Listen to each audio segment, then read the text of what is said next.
Так, работа вентилятора VC1446, номер 315. Электродвигатель 1,5 киловатта, 1500 оборотов.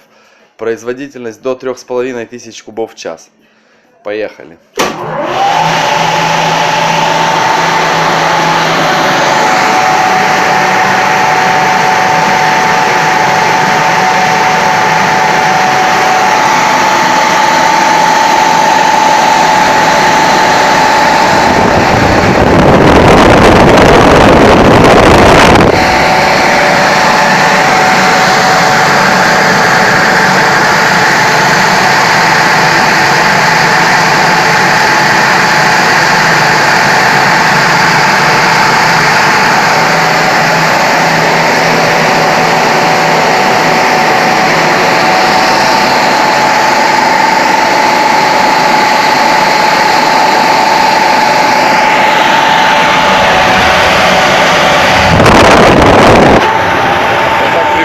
Работать, когда подключенный будет насос и на выход.